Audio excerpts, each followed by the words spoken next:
world record has fallen once again to Brian Charles Lara of Trinidad and Tobago and the West Indies, the second time in his career that he's broken this record.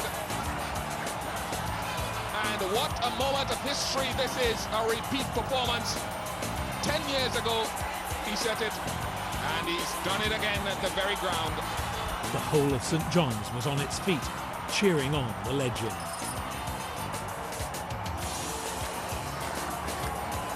Antigua's new Prime Minister, Baldwin Spencer, was also there to hug Lara in celebration, just as Sobers had done a decade earlier at the same ground.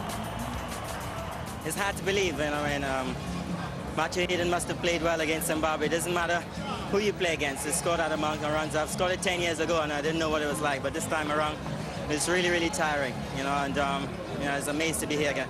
I think one of the fantastic performances in the history of cricket is for a guy to set a world record and then 10 years later reset it. Someone else has beaten his record, and then to come out and do it 10 years later and set the record again, I think it's an unbelievable performance.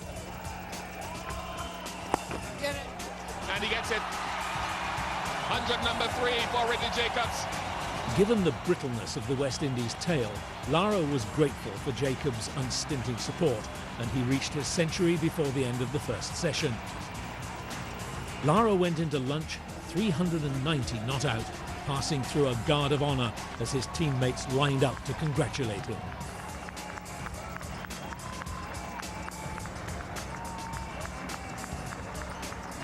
He wasn't finished yet.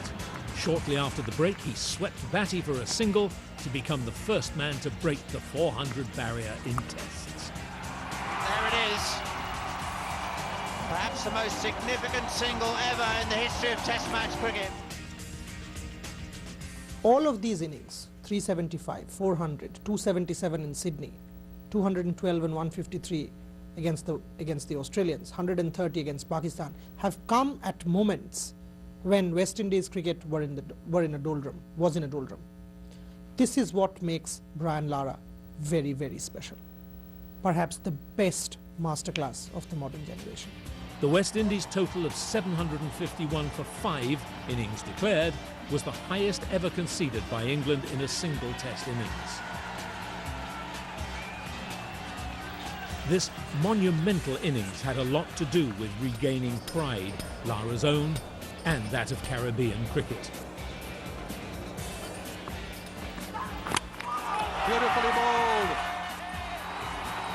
England had to follow on after they were bowled out for a paltry 285 in their first innings. The bowler needs. That's the way through.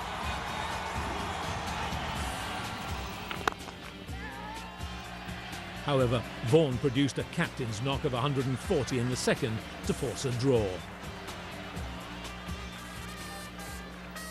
Lara was criticised for not declaring earlier and playing for self-glory, but the cricket greats think differently. And I got really annoyed with the Australians who denigrated that performance by saying it was a selfish performance. I then went through and did some stats. Brian Lara left his bowlers plenty of overs to win that match. I have never known, in covering West Indies cricket for a few years, that West Indies have been so down. It's been an absolutely depressing time, and this has made all the difference. We saw a sign today held up in the crowd. Our wounds have been healed. Well, perhaps not, but at least the anguish has been assuaged by this innings by Lara. No whitewashing, no whitewashing. Lara's epic innings had underwritten the most improbable of comebacks. He responded to the prospect of an embarrassing home series whitewash with a monumental, unbeaten 400. The Prince of Trinidad was once again the king of world cricket.